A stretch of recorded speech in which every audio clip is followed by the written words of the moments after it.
I'm glad that I was born on the off day. If you were born on the day of it, would I have missed a game for your birth? He was really instrumental in playing every day, and I will tell you why.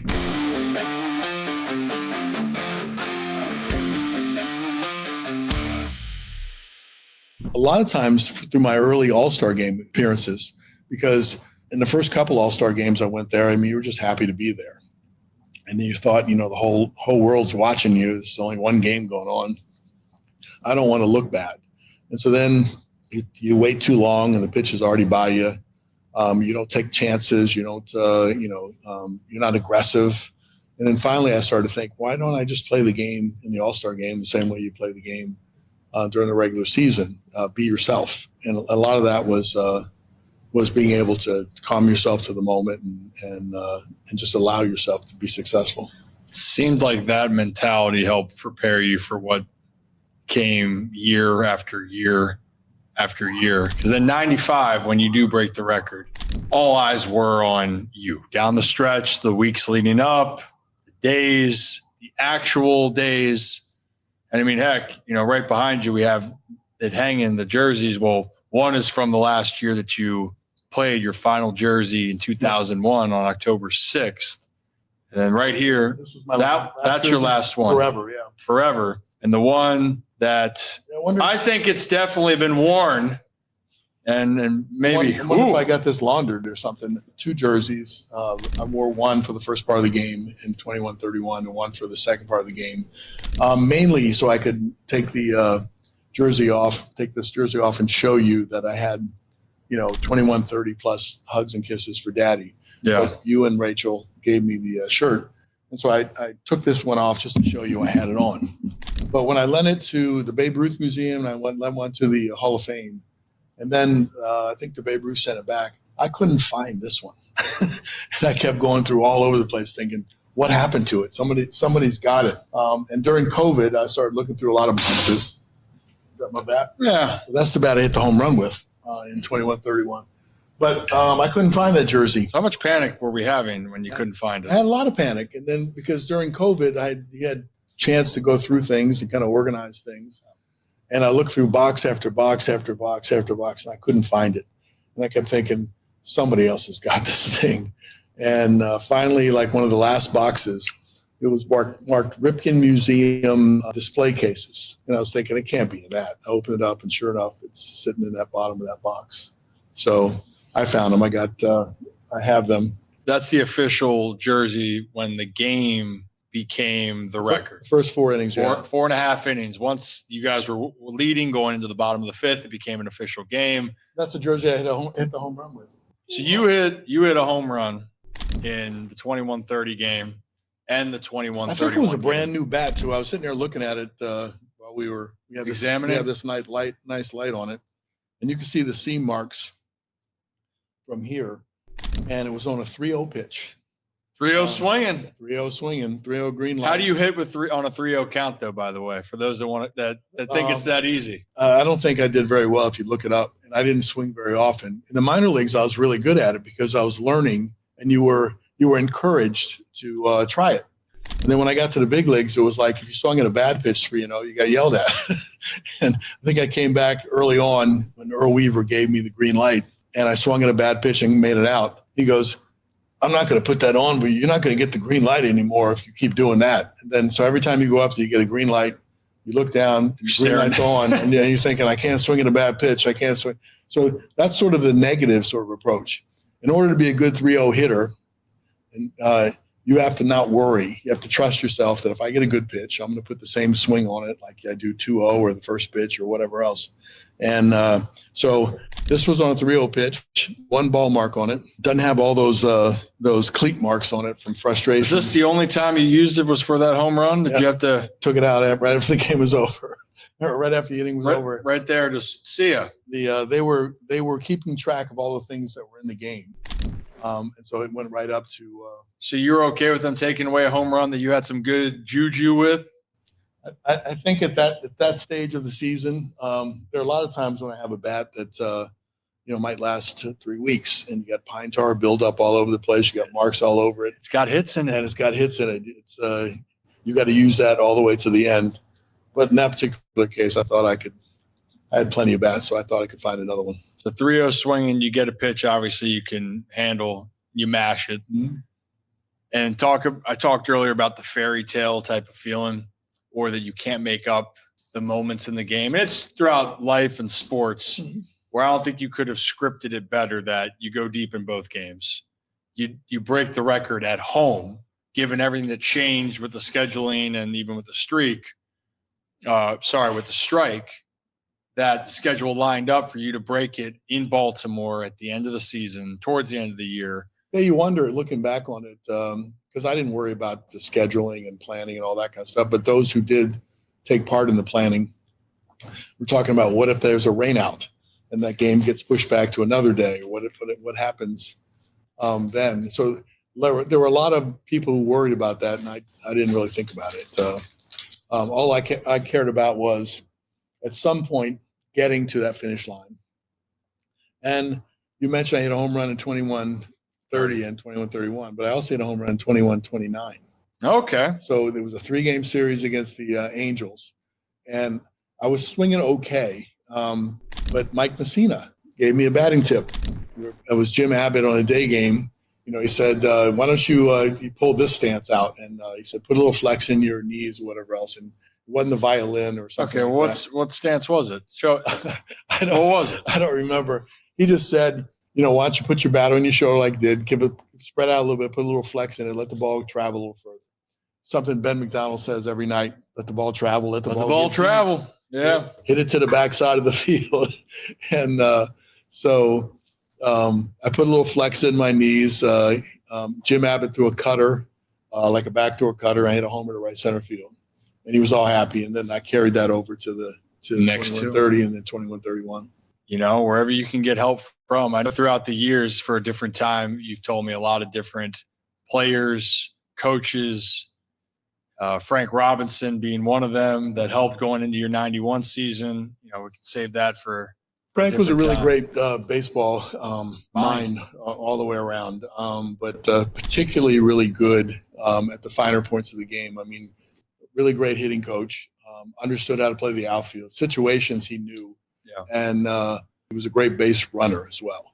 And so to have Frank Robinson take an interest in me at the point where, I was thinking, am I losing it? Because when you get to your early 30s, you don't know, when does your talent start to go away?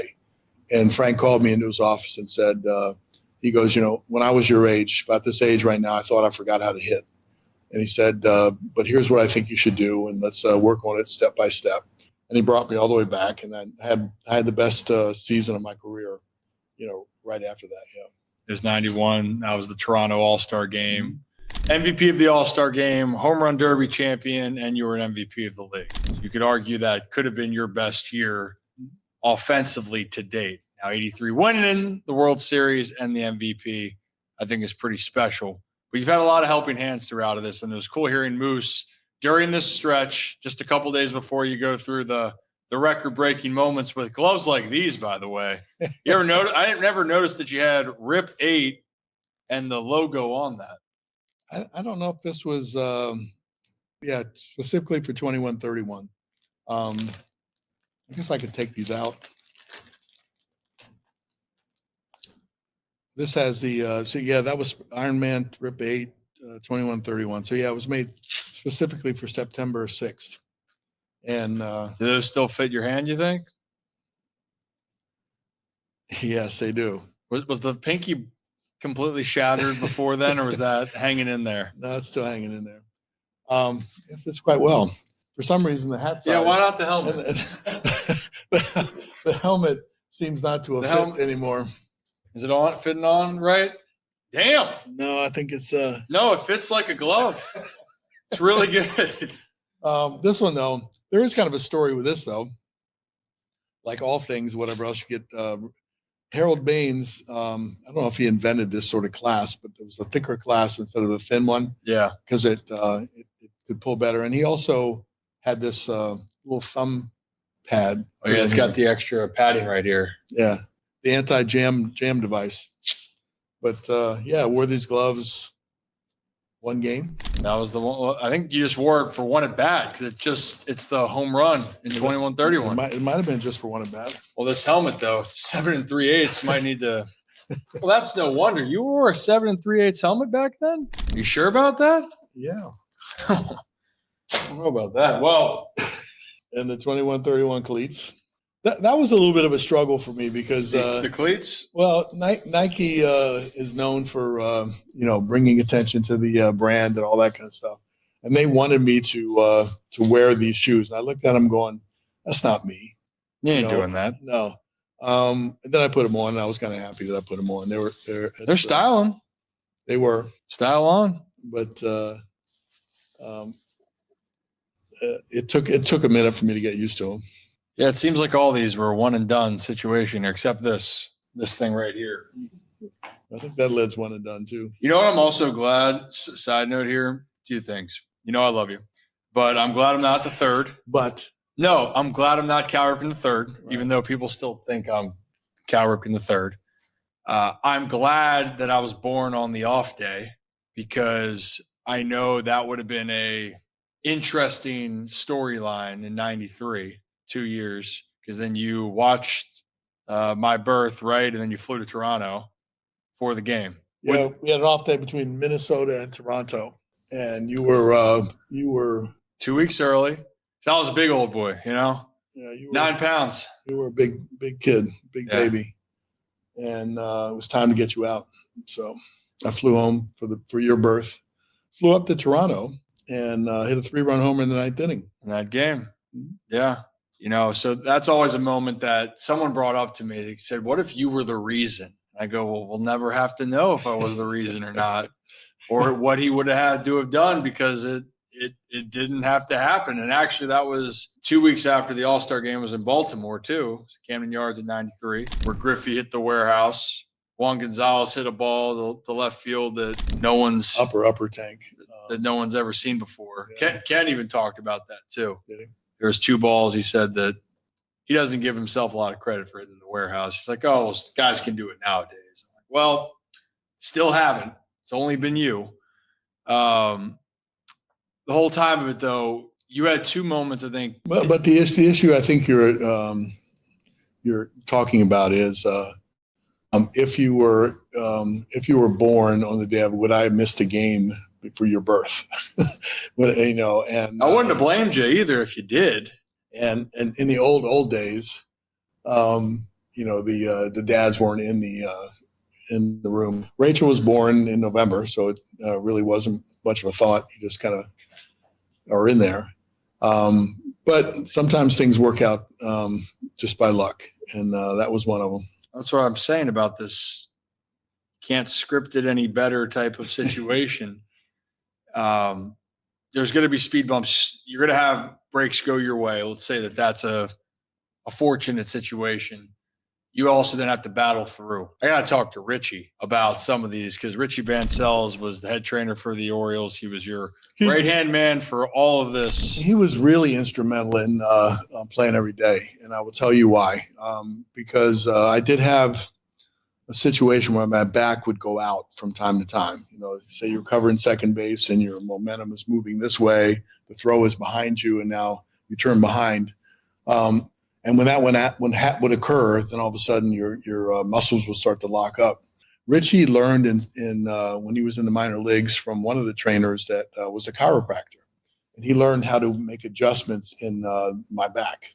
And right away, sometimes I said, Richie, I think my back's out or starting to get out, and he would get in there, or whatever else, and bend me up in all kinds of different ways and pop my back, and you knew instantly when it went back in. A couple of times it was hard. Stayed out for a while, and he had to work a little harder to get it in. But I don't know what I would have done without him, because once it's out like that and it starts to get to the point you can't move and you can't play. And but if you get it back in, then everything is okay. So he really took the extra initiative. I remember we went to Japan too, and he learned about acupuncture, which I thought was really interesting. He was always someone that was trying to learn and figure out ways that he could take care of the players. So Richie, I had him from the first day, till the end. Yeah, people that didn't know that is when you came up to the big leagues, it was you and Richie almost experiencing that together.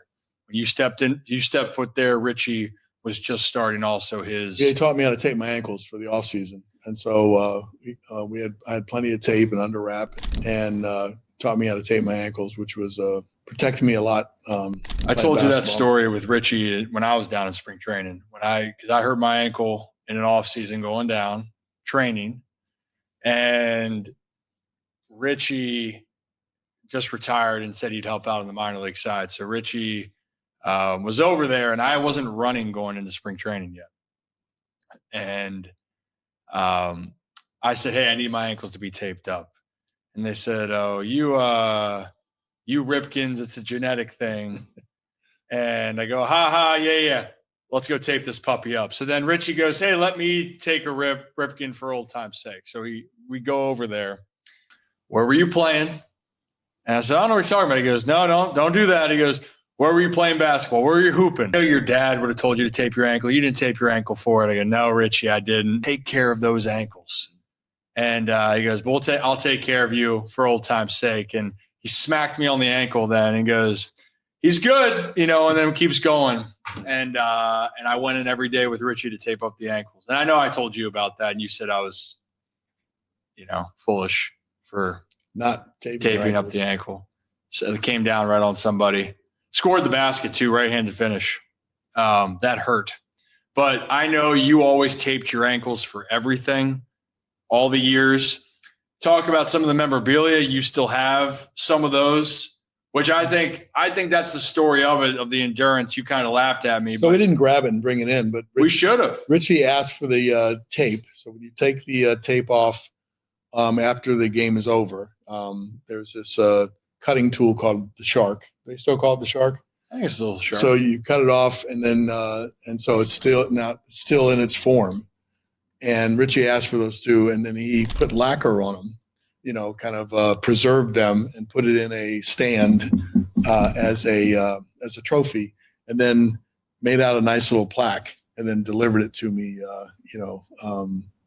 It's a little sometime later. So it was one of those personal moments, but and because he did that, I thought, okay, if there's an important game or something, my last game in Yankee Stadium, I take my tape off, put it into a plastic bag, and write on it, and last tape job in the Yankee Stadium. So I have some weird stuff like that. Oh, yes, you do. There's a few other items there that are one-of-one Ripken collectibles that I'm sure somebody would like. I'm just saying. I'm going to pass it down to you. I don't know if I want that. You get that. Do I get to wash it first? I hope so.